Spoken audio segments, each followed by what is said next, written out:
eu vou falar para vocês sobre inteligência emocional, aprendizagem emocional e falar um pouco também sobre mudança de mindset, de mentalidade, né, nesse nosso café cultural. Então vamos lá. Então vamos conhecer um pouquinho o cérebro humano, como é que ele funciona, de quais partes ele é formado, para que a gente possa entender melhor essa questão da emoção no funcionamento do nosso cérebro. Como é que é a emoção, por que a gente se emociona, né? Qual o efeito da emoção na nossa vida? E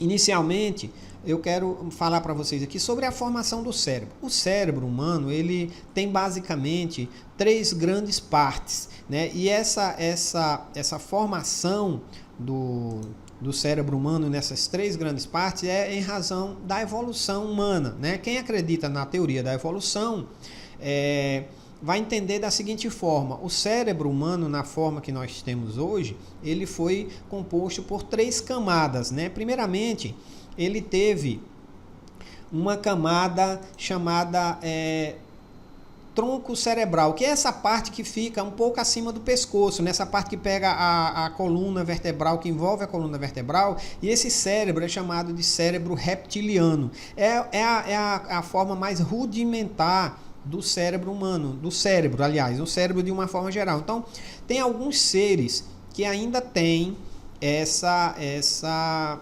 forma, esses cérebros têm apenas esse cérebro reptiliano, como por exemplo, como o nome sugere, os répteis, né? Eles têm basicamente essa parte que fica em cima da coluna vertebral, que é responsável pelas funções automáticas do corpo humano, como a respiração, como o batimento cardíaco, como a temperatura, coisas que independem do intelecto, do pensamento, de qualquer força intencional da pessoa, né? Tudo muito automatizado. Então, aqueles animais mais rudimentares, mais básicos, eles têm apenas esse cérebro reptiliano, que é a parte mais baixa do cérebro. Numa segunda camada, e aí vem os seres que estão num segundo nível de evolução, que são os mamíferos, por exemplo, a gente já tem a questão do cérebro emocional, que deixa eu só passar aqui na ordem, que é o chamado sistema límbico. Esse sistema límbico, ele está no meio do cérebro, no interior do cérebro. Deixa eu entrar aqui nessa imagem aqui, que dá para vocês entenderem melhor do que eu estou falando. Aqui é a imagem do cérebro como se ele tivesse partido no meio, né?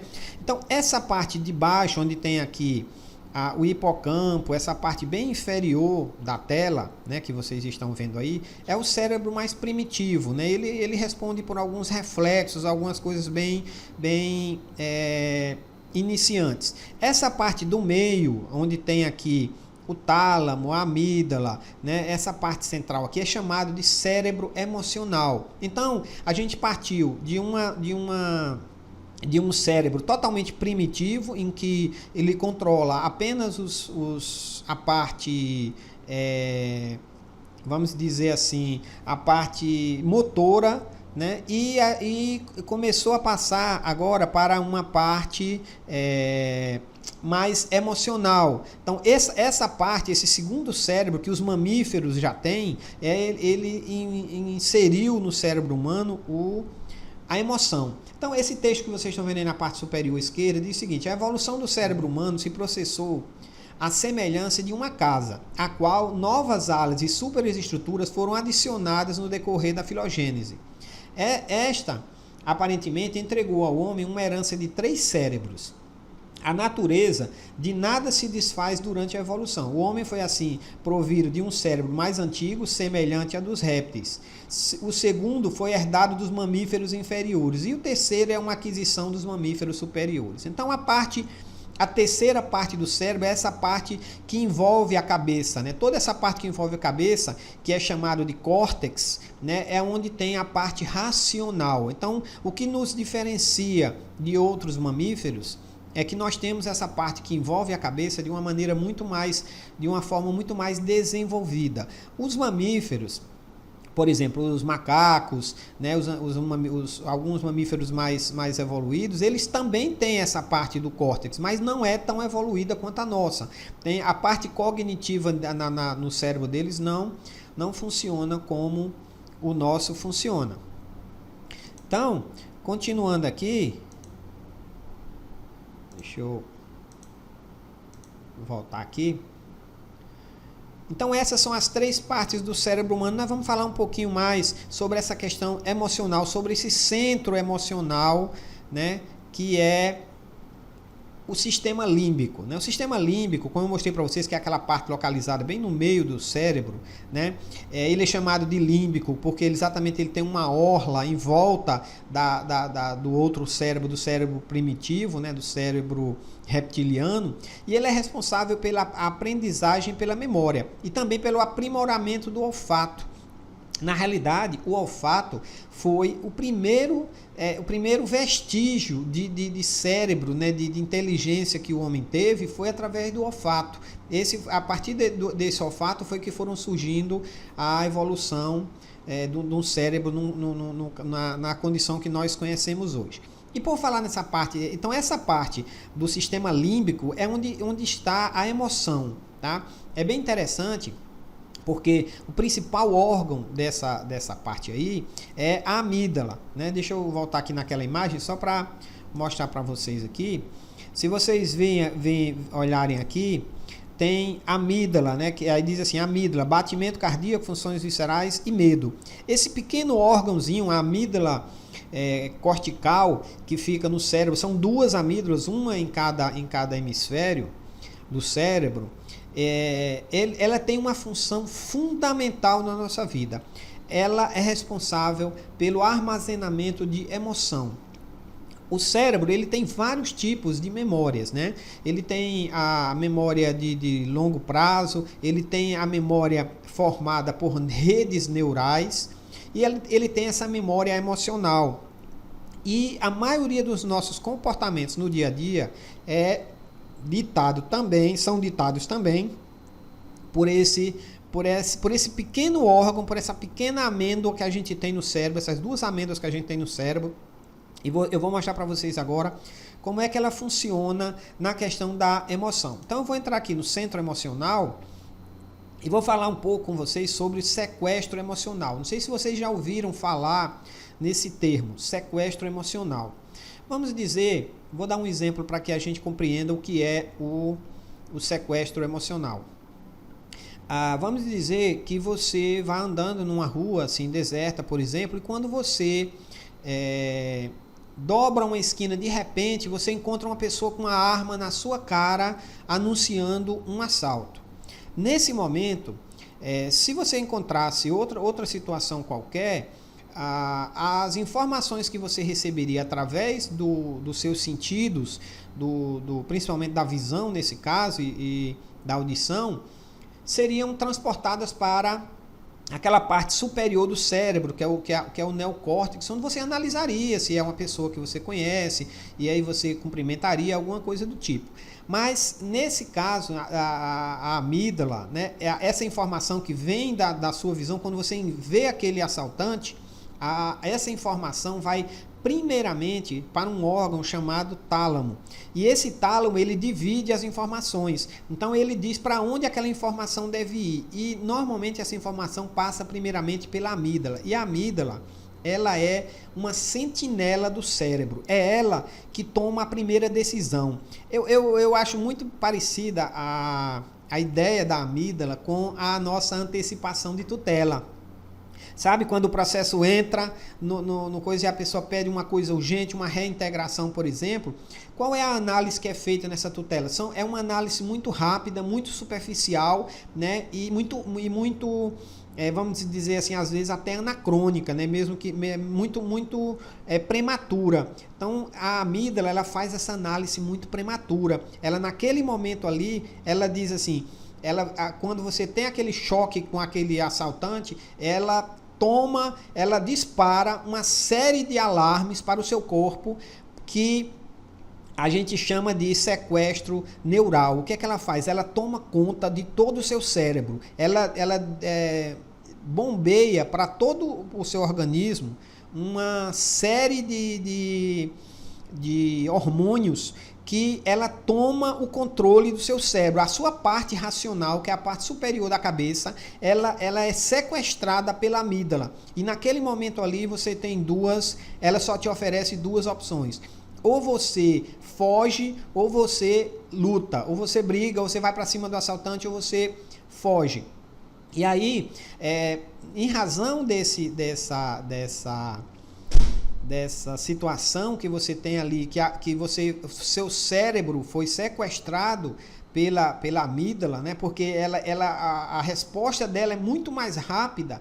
Esse órgão anterior que recebe o sinal, que eu falei para vocês, que é o tálamo, ele tem a possibilidade de mandar para a amígdala e ao mesmo tempo mandar para o cérebro racional. Mas a amígdala é muito mais rápida, essa informação chega muito mais rápido. Então, quando ela percebe que é uma questão de segurança para a sua vida, ela dispara todos esses alarmes, ela aumenta o seu batimento cardíaco na mesma hora, ela faz com que o sangue saia do seu rosto para as áreas do músculo e aí dá aquela palidez, aquela cara de medo que você normalmente tem. Então ela é um dispositivo, sabe aquele dispositivozinho que tem na tomada lá, o interruptor não, o disjuntor. Quando tem um curto-circuito, o disjuntor dispara para que tudo entre numa questão de emergência.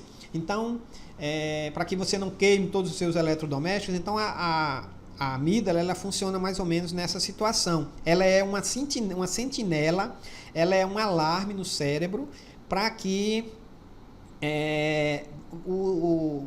você se prepare para aquela situação de emergência. E qual é o grande problema disso? Na verdade, essa situação era muito útil, né? É muito útil nos animais, né? Os animais que só tem duas situações, ou ele é presa ou ele é predador, então ele precisa ou atacar ou fugir. Mas no contexto atual que nós vimos, a nossa amígdala, às vezes, ela dispara esse alarme contra pessoas ou em situações que não deveria. Por exemplo, uma batida de trânsito. Né? Você vai aqui dirigindo seu carro, né? Liga a FM, vai ali bem tranquilo, de repente você sente aquele supapo bater, aquela batida atrás do seu carro, que sua cabeça vai lá para frente e volta, e naquele momento a amígdala toma a direção do seu cérebro. Naquele momento ali a amígdala entende como uma situação de extremo perigo e já toma o controle do seu cérebro, já manda uma série de hormônios, né, para controlar o seu cérebro, controlar os músculos, controlar a circulação, controlar todo aquele momento. E aí você sai do carro já com raiva, já explodindo, porque bateram no seu carro, que você ia, o cara bateu atrás, e aí surgem os desfechos que a gente já está acostumado a ver. Então, a amígdala, ela, além desse alarme funcional que ela tem, de disparar, e às vezes o grande problema isso nos nossos relacionamentos em casa, com os filhos, com a esposa, é exatamente esse disparo da amígdala na hora e no contexto errado e com a pessoa errada. Vocês devem estar lembrando agora daquela história dos 10 segundos. Por que é que a gente pede para a pessoa contar até 10 segundos quando tem uma raiva grande? Porque o efeito dessa bomba de hormônios que a amígdala dispara no cérebro, principalmente no cérebro, tomando o controle da parte racional do cérebro, ela dura alguns segundos. Então, quando você conta aqueles 10 segundos, todos esses efeitos desses hormônios voltam e aí evita que você tome uma atitude impensada. A gente a gente já ouviu alguns casos de pessoas que atiram no escuro pensando que é uma pessoa e é outra em razão daquele momento de cegueira. Mas a amígdala, ela também tem uma função fundamental no ser humano. Porque a gente poderia... Tem algumas pessoas que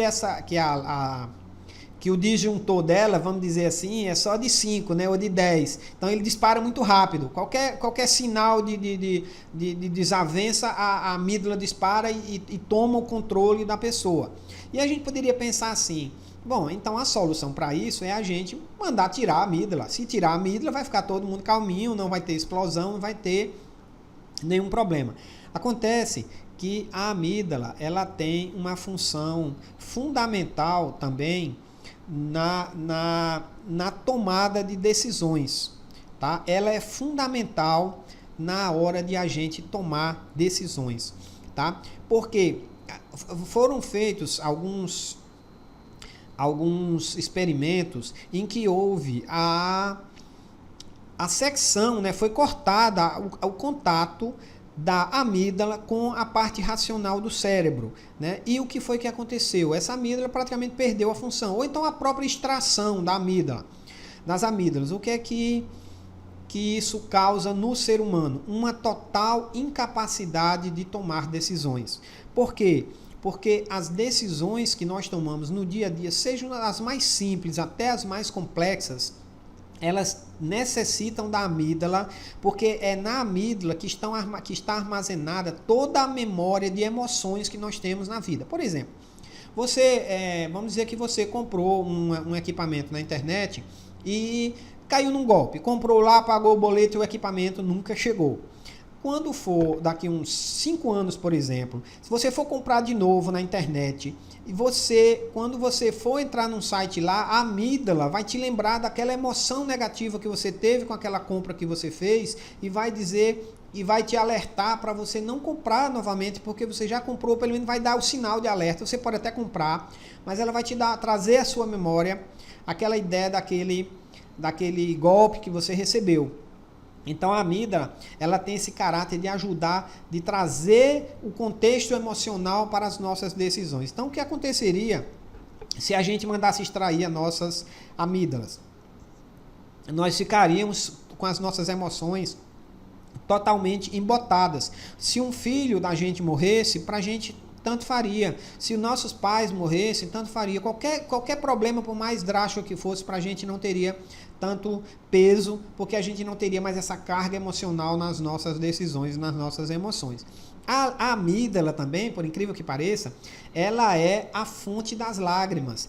Não sei se vocês sabem, mas o ser humano, obviamente, é o único ser humano, é o único ser vivo que possui lágrimas quando se emociona, né? Às vezes a gente vê o cachorrinho lá, a lágrima descendo, mas não é por causa de emoção, né? É algum efeito físico, né, que ele tem, mas o ser humano é o único que possui a lágrima como externando a emoção. Então a amígdala é esse alarme, e ela é caracterizada pela imprecisão. Ela decide muito rápido, né? Ela é aquela tutela antecipada, ela vai lá, puf, decide. Por exemplo, se você for caindo, por exemplo, a parte da cadeira cedeu e você vai caindo, ela imediatamente você se agarra em alguma coisa. Isso é efeito da amígdala, que já vê aquele perigo, já reage, né? Mas ela é muito imprecisa, ela não analisa a questão como é analisado na sentença, com todos os pontos. Ela analisa ali ligeiramente e diz, é isso aqui, pá, vamos decidir assim. Então às vezes a gente precisa analisar e entender por que a gente toma certas decisões e por que a gente sofre esses sequestros neurais, né? Em razão da amígdala cortical.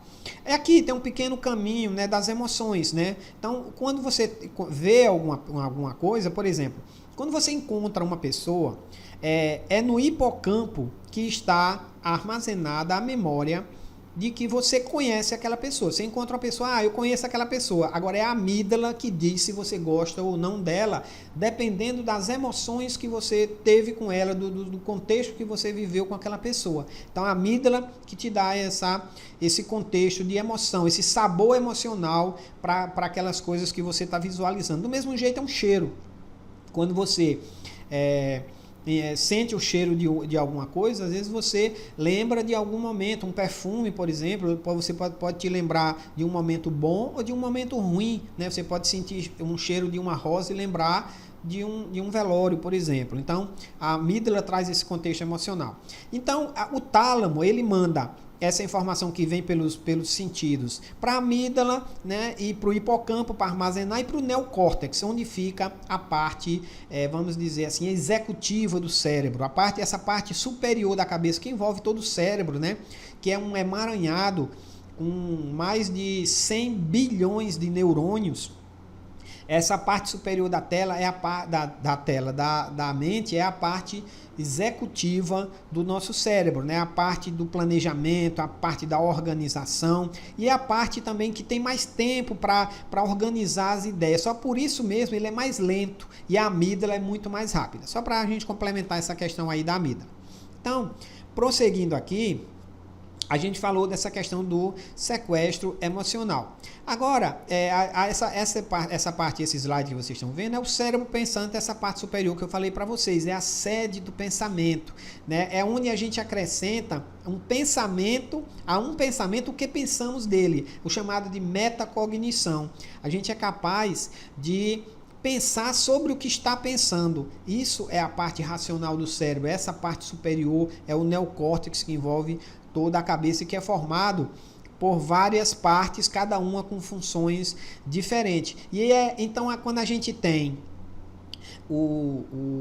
olha só, o sistema límbico, por exemplo, e a parte do cérebro mais inferior, ela é responsável pelas questões mais instintivas, como, por exemplo, o sexo. Né? Mas o amor, ele é formado também com a união entre essa parte da emoção e a parte da razão, entre o neocórtex e a parte límbica do cérebro, né? Então vem aí o sentimento. E essa parte superior, esse neocórtex, ele é o amortecedor cerebral, é ele que dá... O cérebro assim, funciona de uma maneira muito equilibrada, em que aquela parte emocional ela é meio amortecida pela parte racional. Então vem aquele velho dilema entre razão e emoção. E para vocês terem uma ideia, quando a gente falava daqueles animais primitivos, os répteis, por exemplo, como eles não têm essa parte límbica e nem a parte racional, eles não têm, por exemplo, um relacionamento mãe-filho. Então, o filhote de um réptil, quando nasce, ele sai desesperado correndo, porque senão provavelmente ele vai ser comido pela mãe, porque ele não tem essa questão desse relacionamento, dessa emoção e da parte racional para entender aquele ser como uma criatura que depende dele. Nessa parte também do cérebro pensante, tem a questão das redes neurais, né? Eu vou falar ligeiramente só para que a gente entenda o que são redes neurais. Você já percebeu? Você já experimentou ir para um lugar totalmente novo que você não conhece? Quando você vai por aquele lugar totalmente novo, você fica muito atento, porque você tem medo de errar a rua, você fica olhando e você fica totalmente ligado. Quando você vai a segunda vez, você já conhece mais ou menos. Quando você for assim umas 10 vezes, você já tem formado uma rede neural no seu cérebro, e o cérebro economiza energia porque aquela rede neural já está formada, então ele já sabe aquele caminho praticamente de cor, você já liga o carro, já olha o celular, você já não fica tão atento. Então, as redes neurais são uma espécie de memória de contexto em que você, em razão da repetitividade, você consegue gravar mais informações. Mas isso aí é tema realmente para outros assuntos, para outros momentos. Continuando agora, eu falar aqui rapidamente aqui sobre a questão dos hemisférios, né? O cérebro da gente, ele é formado por dois hemisférios, né? O esquerdo e o direito, né? E por lobos, né? Alguns chamam de lobos, outros de lobos, né? Que é o lobo frontal, a parte que fica aqui em cima, em cima da testa. O lobo parietal, esse que fica bem em cima, no meio da cabeça. O lobo occipital, que fica na parte de trás. E os lobos temporais, que ficam aqui em cima das orelhas, tá? Então essa é a formação. Cada parte dessa tem uma função diferente. Por exemplo, a pessoa... E esses lobos, né, funcionam dos dois lados do cérebro. Então, a pessoa que tem uma lesão de um lado do cérebro pode perder, por exemplo, se ela tiver uma lesão do lado esquerdo, no lobo frontal esquerdo, provavelmente ela vai perder a função da fala. Tá? Se ela perder do outro lado, ela vai perder outras funções. Se ela tiver uma lesão do outro lado, ela vai perder outras funções. Então aqui só para a gente ver um pouquinho essa questão do lado esquerdo e do lado direito do cérebro. O lado esquerdo do cérebro sabe situar-se dentro do tempo e procura situações seguras. Já o lado direito abstrai-se do tempo e gosta de se arriscar. Para o hemisfério direito não existe a expressão perder tempo. O esquerdo costuma imitar, representar, fingir. O direito é criativo e autêntico. Então a questão lúdica da nossa cabeça fica mais do lado direito do cérebro. É o que é. Por ser racional e crítico, o lado esquerdo do cérebro não se aventura a criar, inventar, sonhar. Prefere a segurança do conhecido, do lógico, do aceito pela sociedade em que vive. Já o lado direito solta a imaginação, viaja pelas asas do sonho, cria, inventa, recria e assume ser livre. O esquerdo é linear, objetivo, usa o conhecimento de forma dirigida, sequencial, analítica, convergente. O direito é não linear, subjetivo, utiliza o conhecimento de maneira livre, múltipla, holística e divergente. O lado direito do cérebro é o lado onde fica o negativismo, onde fica a parte, vamos dizer assim, triste do cérebro, a tristeza, o rancor, o mau humor, fica do lado direito. E o lado que fica também, por coincidência, desse lado a questão lúdica. E o lado esquerdo é o lado que equipara isso daí. Então, por exemplo, se a pessoa tiver uma lesão do lado direito do cérebro, ela provavelmente vai ficar uma pessoa alegre, rindo com tudo, sorridente, né? E se ela tiver uma lesão do lado esquerdo, provavelmente ela vai ficar aquela pessoa chata, aquela pessoa melancólica, depressiva. Só para a gente contextualizar aí. Vamos prosseguir. Agora vamos sim entrar na nossa questão aqui, nas nossas questões práticas, e falar um pouco sobre inteligência. O que é a inteligência? Para a gente, né, inteligência é aquela pessoa que consegue fazer uma prova, que consegue desenvolver um raciocínio matemático, que consegue ler um texto e compreender. Lá nos Estados Unidos, eles têm tinham o hábito, não sei se ainda tem o hábito de fazer teste de QI, né, para ver qual o nível de inteligência da pessoa. Só que esse teste de QI, ele faz uma análise basicamente cognitiva, exatamente desse raciocínio lógico matemático, né? Ele não envolve a emoção, né? Ele é muito frio. E aí, em contraposição a esse teste do QI, surgiu a teoria das inteligências múltiplas de Howard Gardner, que é muito conhecida por nós. Que o ser humano, na verdade, para dizer que ele é inteligente, ele tem uma série de campos que ele atua, né, de inteligências, né? Então nós temos a inteligência espacial ou visual, a verbolinguística, a interpessoal, a intrapessoal, a naturalista, a corporal sinestésica, a musical e a lógico-matemática. Então, na verdade, são vários campos em que o ser humano precisa desenvolver para que possa ser considerada uma pessoa inteligente, e não simplesmente um teste cognitivo. Eu não vou entrar em cada um desses tópicos aqui, porque eu tenho certeza que você já conhece cada um deles, e a gente vai, para a gente não se demorar mais. Então, prosseguindo aqui, vamos falar um pouco agora realmente sobre a inteligência emocional. Quais são os pilares da inteligência emocional, né? Quais são as principais nuances desse assunto? Primeiramente, conhecer as próprias, ter um autoconhecimento, conhecer as próprias limitações, conhecer como é que você funciona. Isso é uma ajuda para a gente ser mais inteligente emocionalmente. Então, como é que funciona isso? Vamos dizer, naquele momento que a amígdala explode, que ela toma uma decisão, que ela sequestra o seu cérebro, que ela faz você tomar uma decisão ali repentina, intempestiva. Se você parar naquele momento e você disser assim, o que é que eu estou sentindo? Nesse momento, o que é que eu estou sentindo?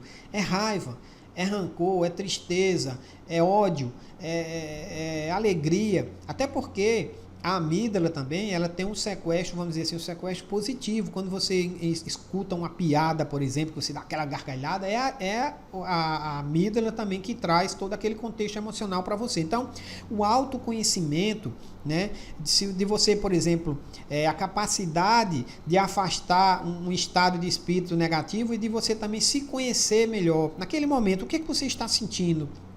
De você perguntar às pessoas sobre você, de você não mentir para si mesmo, né? Você dizer, o que é que eu estou sentindo? É inveja que eu estou sentindo nesse momento, é por isso que eu estou tendo essa raiva, uma limitação, um ódio, um rancor que eu estou sentindo. A gente precisa, para a gente ser mais inteligente emocionalmente, para a gente conseguir, porque qual é, na realidade, o objetivo da inteligência emocional? É a gente equilibrar, fazer esse equilíbrio entre a razão e a emoção. A gente evitar esses sequestros neurais na vida da gente. Então a gente precisa conversar consigo mesmo, né? Então aqui, entenda o que está por trás de seus desejos emocionais. É a gente escutar a voz da emoção e procurar se acalmar naquele momento de tensão. São os famosos 10 segundos. Então o autoconhecimento, eu diria que é a pedra angular, né, da inteligência emocional. Por meio dela, a gente consegue controlar os nossos sentimentos e ter essa autocompreensão do que nós estamos vivendo, daquele sentimento que a gente está vivendo nesse momento, naquele instante que a gente está passando por algum momento de dificuldade. Então, o autoconhecimento é o principal desses pilares, né? Controlar as emoções, controlar a ansiedade. Isso é muito interessante porque isso serve tanto para a gente como para a gente educar os nossos filhos, as pessoas que convivem com a gente. Só fazendo uma parte aqui, Vicente. Pois não, doutora. É interessante como a gente nunca teve, pelo menos eu, e eu acredito que todos vocês, a gente nunca teve essa tendência de estudar inteligência emocional. Nunca teve na escola.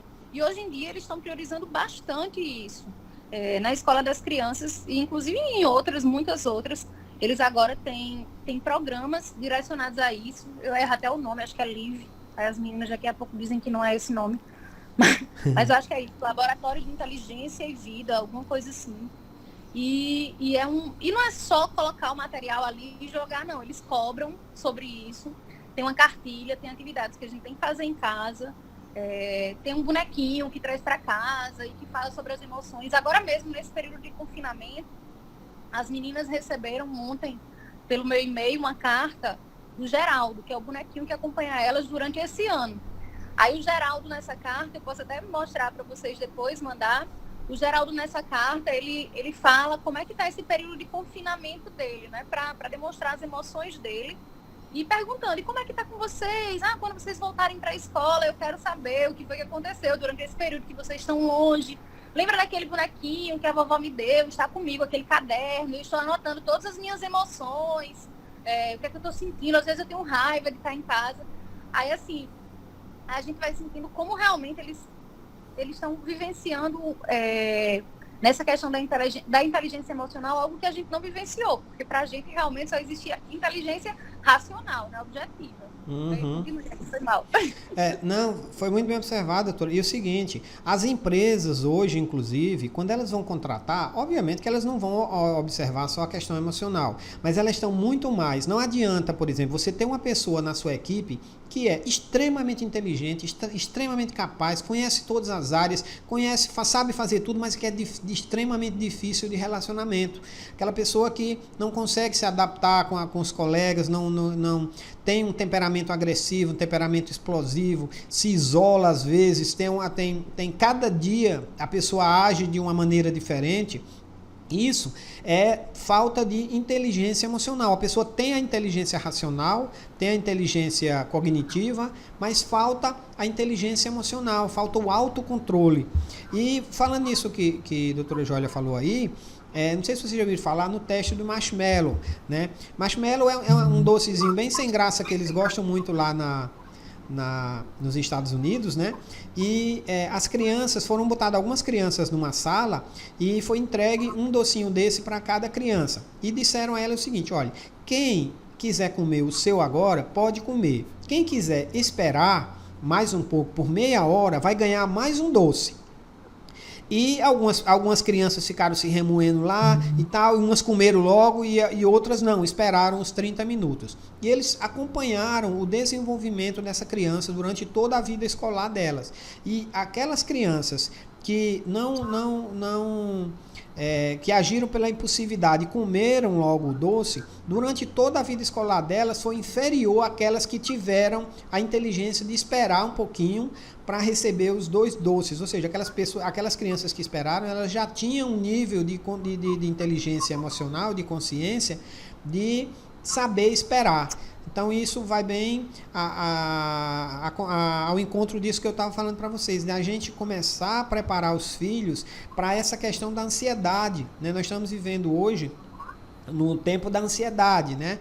No ritmo acelerado que nós vivemos hoje. Então nós precisamos aguardar o momento certo, ter paciência, não tomar decisões precipitadas, com base em coisas muito vagas. Então nós precisamos aprender. Outro pilar dessa inteligência emocional é a gente aprender a controlar a nossa ansiedade. Equilíbrio. Essa é uma palavra fundamental. Selma, Oi. deixa eu aproveitar para fazer uma parte também. Pois não.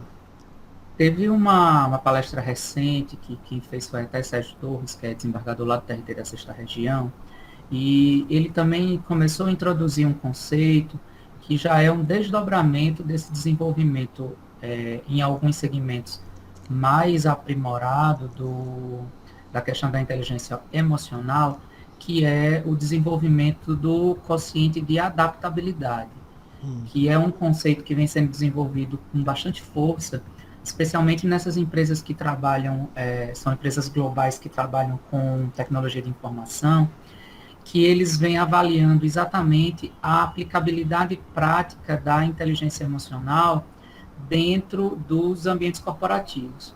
Uma questão interessante que ele destacou é exatamente que hoje muitas empresas, dentro dos seus processos seletivos, elas não estão mais nem trabalhando somente a questão da inteligência emocional, mas vendo a capacidade de adaptabilidade do ser humano, principalmente a essas mudanças bruscas e rápidas que estão acontecendo não só no mercado, mas dentro das relações sociais.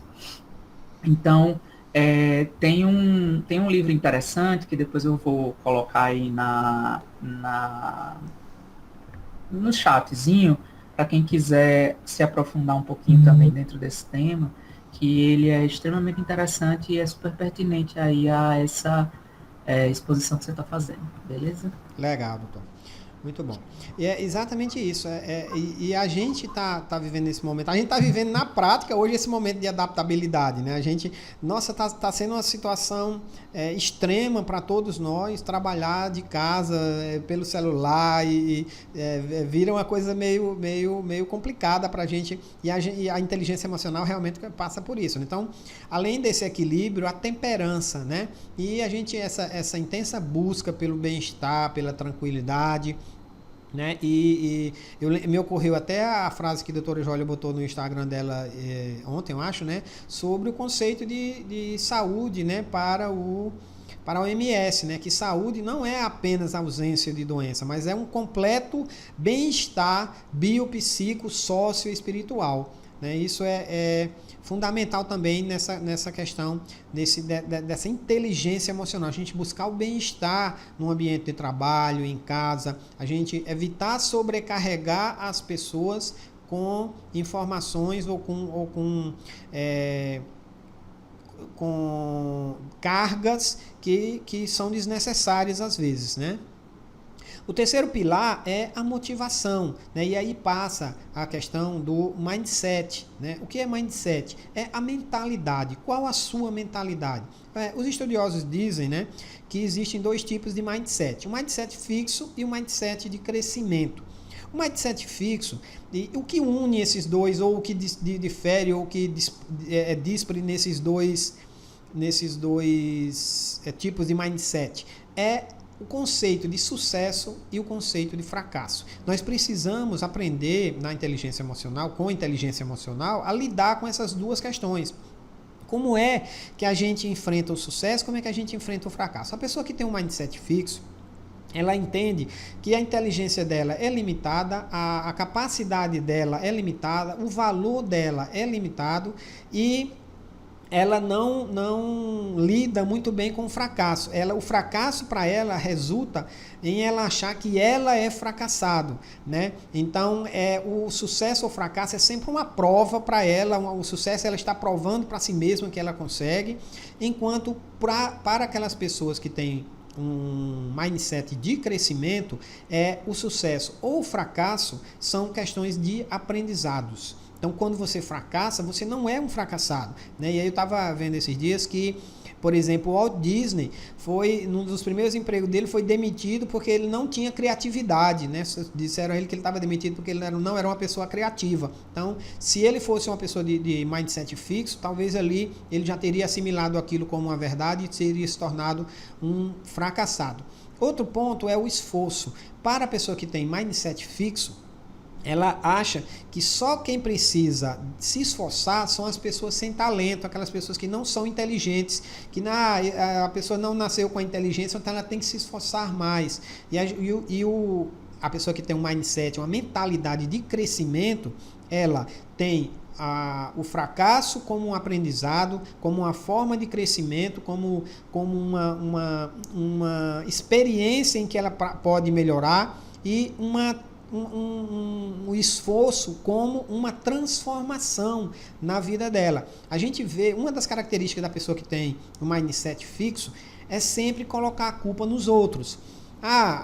Vocês vão lembrar de um personagem, né, quando eu falar isso, mas, por exemplo, a culpa é da imprensa, a culpa é da oposição, a culpa é não sei de quem, por isso que está acontecendo isso. A pessoa nunca assume os próprios erros. Aquela velha história do copo meio cheio, né? Para a pessoa de mindset fixo, o copo está meio vazio, né? E para de crescimento ele está meio cheio. Então, essa questão da gente mudar o nosso mindset é importante e é um dos pilares da inteligência emocional, o que? A gente procurar motivar-se, a gente buscar coisas, buscar o esforço, buscar a motivação, ter um mindset de crescimento, de que o fracasso é apenas um momento da nossa busca.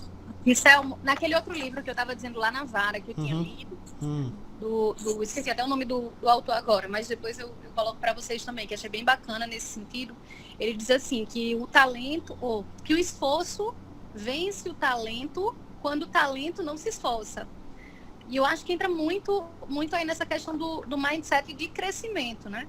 Então, no fixo, a pessoa é extremamente negativa, qualquer derrotazinha ali, a pessoa se abala e, é o fim do mundo, por isso mesmo, vai justificando, por isso mesmo que eu não saio dessa, eu sempre estou assim.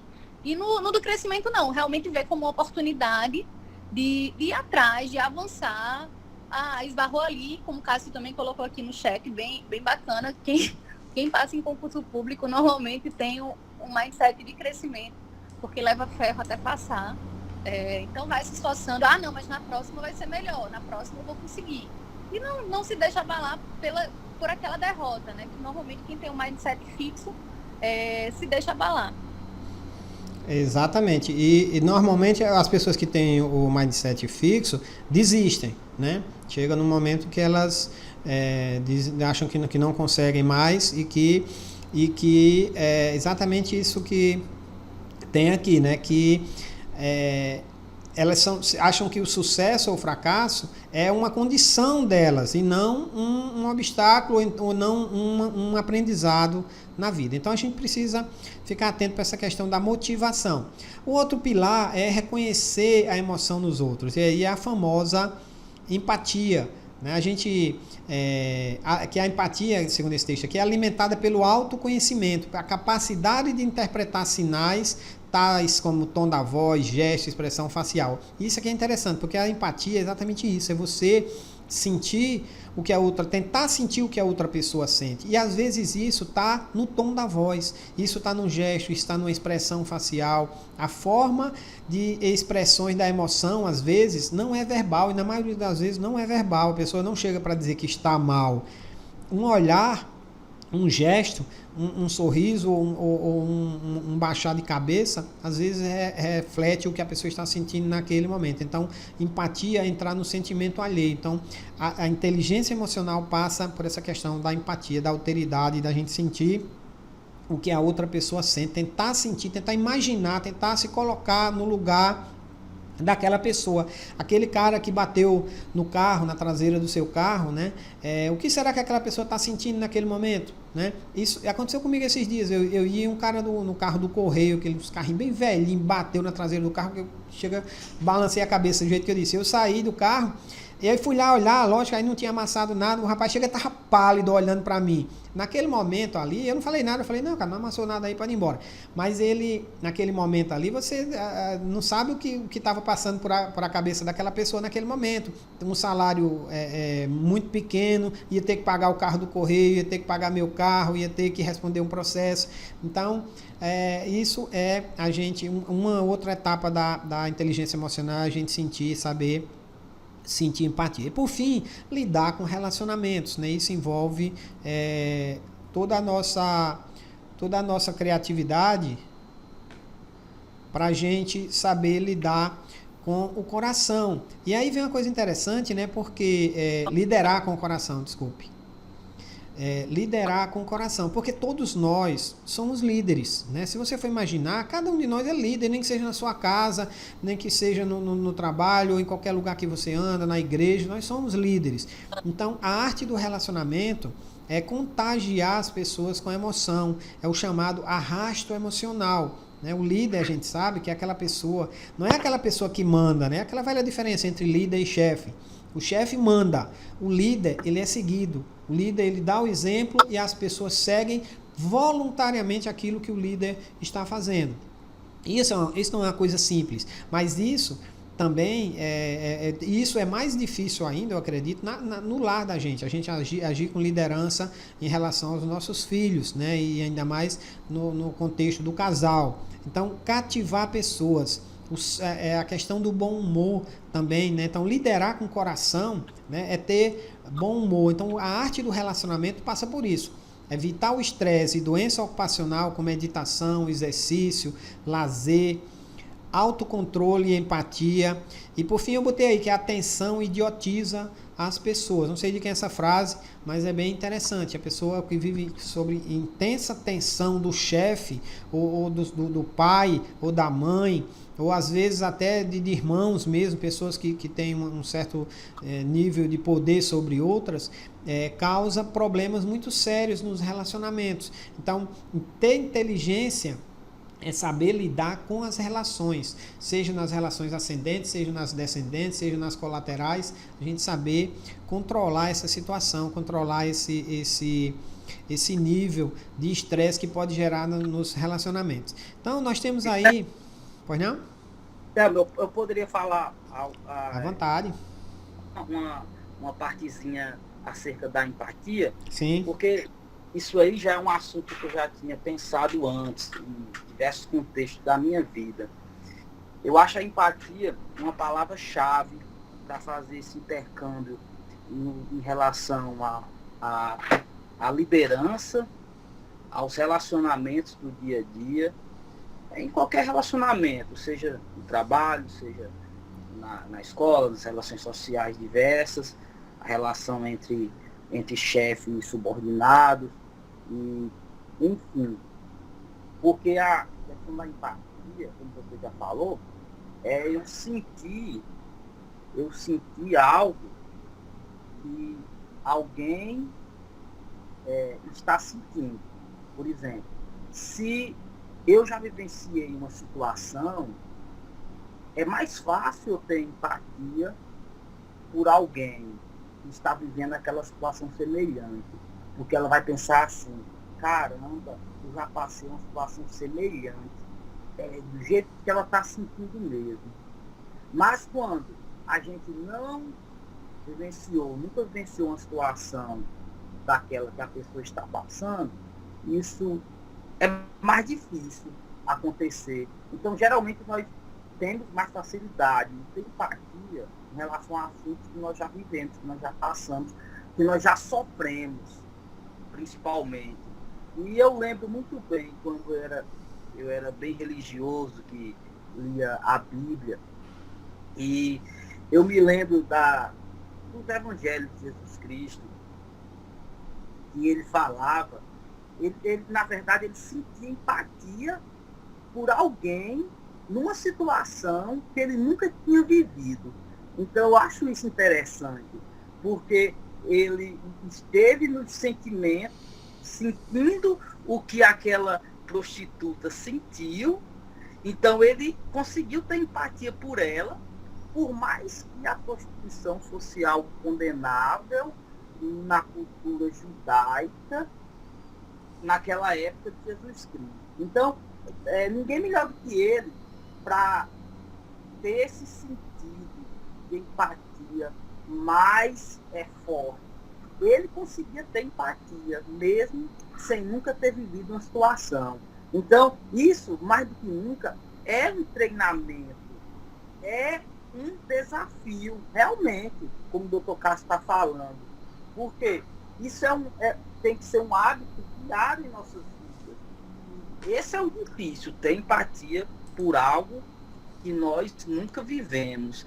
Estar do outro lado, no lugar daquela pessoa, entendem um assunto, um problema em que nunca vivemos. Então, esse é o desafio e esse é é o nosso exercício diário que nós temos que fazer em nossas vidas. Era só isso, Marcelo, essa pequena contribuição, tá certo? Show de bola, show de bola. Bom, gente, eu acho que... Deixa eu ver, eu acho que era isso. Eu espero que todos tenham compreendido. Eu gravei aqui, não sei se vai ficar legal a gravação, vou tentar depois reproduzir, botar no YouTube aí, botar para vocês.